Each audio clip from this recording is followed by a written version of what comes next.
Sam Dykstra with us to break it all down of MLB Pipeline. Man, there are some eye catchers on this list. Francisco Alvarez, Mets fans have a whole lot to be excited about. We've seen a little bit of everything as we welcome Sam in on MLB Central. The walks, the home runs, the multi-hit games. Tell me more about him, Sam, and the ceiling and a comp maybe. Yeah, no, thanks so much for having me, and good morning. Francisco Alvarez, our new #1 overall prospect, just 20 years old as a catcher playing a premium position. You know, when we considered who was our #1 overall prospect, we had three candidates, really. It was Alvarez, Diamondbacks outfielder Corbin Carroll, and Orioles infielder Gunnar Henderson. What does Alvarez have going for him? Well, it's plus power. It's something that Buck Showalter talked about in the spring, how his home runs, even then, looked major league caliber. He moved up to AA this year, had an OPS above 900. Now he's at AAA, again, at 20 years old. That's just very rare. He plays a premium position with that plus power. We totally understand there are defensive questions there. He might just be an average receiver in the end. But given how big his offensive ceiling can be and to play such a premium position, that's incredibly valuable in today's game. You asked for a comp. I don't throw this around lightly. I know he's a Mets catcher. This is going to be something that, you know, Mets fans are going to be very excited when I say it, but he could be something like a Mike Piazza, maybe like a 75% to an 80% of a Mike Piazza. We're talking about a bat-first catcher who can hold his own behind the plate and hit a ton of home runs and have multiple trips to the All-Star game in doing so. Sam, you mentioned Gunnar Henderson, the #2 prospect for the Baltimore Orioles. Give us some insight in, I mean, how soon do you think we'll see him at the big league level? Yeah, it's funny you asked that because the Orioles front office staff was just saying a couple weeks ago that Gunnar Henderson could be an option for them as soon as this year. The Orioles are obviously surprisingly contending this year, you know, for a wild card spot.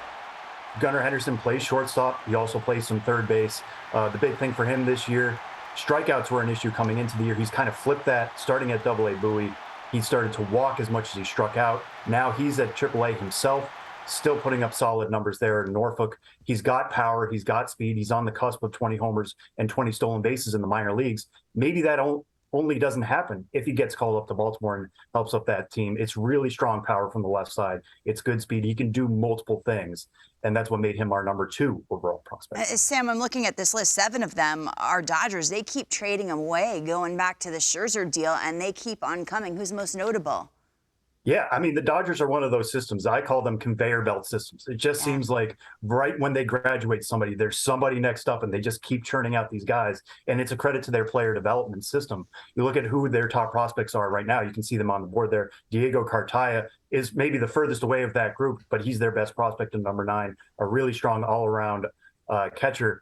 But they already have, you know, Brian Pepio has made starts for them this year. Bobby Miller and Gavin Stone just got promoted to AAA, so they're knocking on the door as well. Bobby Miller has really special velocity. He can touch 100, if not a little above that. Gavin Stone has 3 above average pitches. Those guys could be helpful down the stretch, too. You might see them get some playoff appearances if the Dodgers decide their stuff is ready, because right now it basically is in getting that call to AAA. All right, Saturday, we're going to be broadcasting here on MLB Network, the Syracuse Mets taking on the Charlotte Knights, live exclusively right here on MLB Network on Saturday evening. Give us a couple of players that fans should be looking for when that game comes on. Yeah, I mean, it's a great opportunity to check out Francisco Alvarez for yourself. We just saw Brett Beatty promoted from AAA to the Mets, so we're going to miss out on him. Good for him for being up there, but Alvarez is by far going to be the best prospect in that game. What I'm really excited about is games in Charlotte have StatCast, so we'll be able to see just how hard Francisco Alvarez hits the ball, and it can be up to 110 miles an hour on the exit velocity. Mark Vientos, another really strong offensive performer for the Mets. He's now in his second AAA season. He has 30 home run power. It can really play as long as he elevates the ball. That's the big thing for him right now, is getting the ball off the ground. But when he does, it goes a long way. And then on the Charlotte side, or the White Sox side, their #30 prospect is Carlos Perez, who himself is actually stronger on the defensive side. He's a really good receiver. That's what made him the #30 prospect in the White Sox system. But he's shown some pop this year as well. 17 homers is a career high for him. So you could see some power from him. One thing to watch out for in that game, Charlotte's known as a hitter's park, so the ball could really fly. We could see homers from Alvarez, Vientos, and Perez. That's all possibility there for Saturday. All right, we'll be looking out for that on Saturday evening. Sam, we appreciate the time, man. Thanks for enlightening us and joining us here on MLB Central.